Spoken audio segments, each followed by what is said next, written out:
Hi, it's State Representative Jim Walsh here in my office at the Capitol for our regular legislative update. Happy Thanksgiving. I hope you have a good break with your friends and family and those close to you.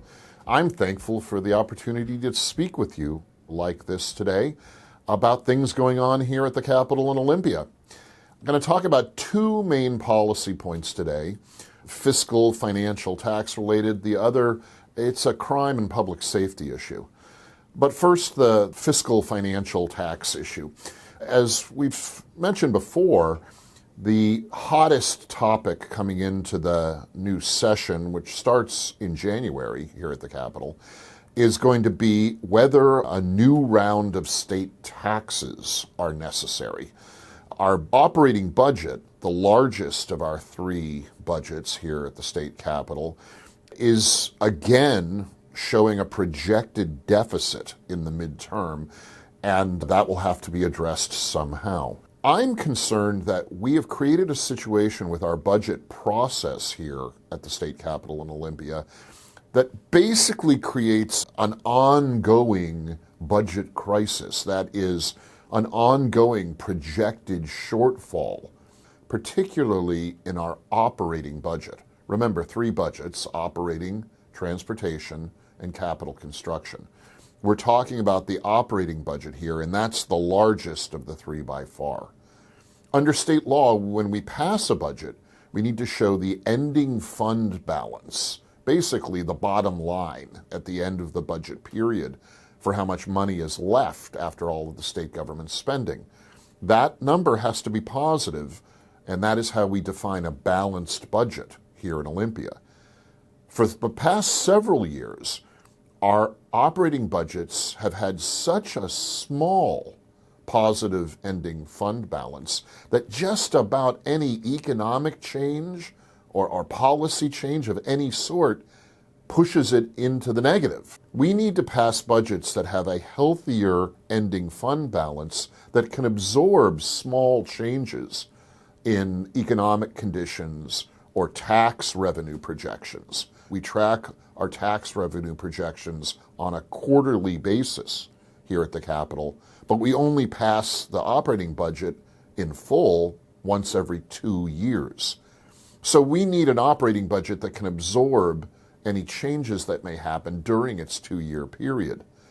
Another thing we need to do to be better about writing our budgets here is we need to go to a zero-based budgeting model. That's a process by which every 2 years, when we write a new operating budget, we start by assuming no spending and make every department and division and function of our state government build their budget up from zero, justify their spending, their activities on a budget basis. Many states do this. Washington State does not. We follow a practice of accepting the previous cycle's budget and then only negotiating how much to grow it. That, in my opinion, is the wrong way to go about writing a budget. But the current governor and his supporters in the legislature prefer that other way. We need zero-based budgeting. On the matter of the issue in the news of crime and public safety, there's been a great deal of concern among my constituents, and really I think people all around Washington, about the recent announcement that the state's Sentencing Guidelines Commission, a commission set up and organized by the executive branch, by the governor, has recommended reducing criminal sentences for individuals convicted of sex crimes related to online texting and grooming of underage children. This is a controversial issue that started as a bill that was proposed in the legislature here in Olympia, but got no traction and did not pass into law. Understandably so. I was opposed to this bill. I do not agree with giving lighter, shorter sentences to individuals convicted of sex crimes. This bill failed, but the bureaucratic commission set up and run by the governor decided to, on its own, implement the policy, that is, reduce the sentences for these sex criminals, this is a bad idea. I understand that some of the defendants in cases of sex crimes involving online solicitation or grooming say that they've been tricked or entrapped into committing the crimes they commit. But let the juries decide the merits of those arguments. Once a jury has convicted an individual of committing these sex crimes, we should not lighten the sentence that these criminals receive. Remember, these are convicted criminals by the time they come to sentencing in front of a judge. I've heard from a number of judges who don't like this idea.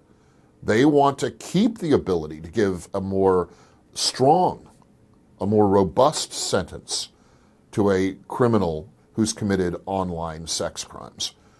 So this is a bad idea, and particularly it's a bad process. If the legislature decides that a proposal is no good and doesn't pass it into law, a bureaucratic agency like the state's Sentencing Guideline Commission should not make policy where the legislature decided to stop. That's it for this update. Again, I hope you have a good Thanksgiving. We have so much to be thankful for here in Washington, and I will keep my eye on budget issues and public safety issues so that your life here in Washington continues to be one that you can give thanks for. Talk to you again soon.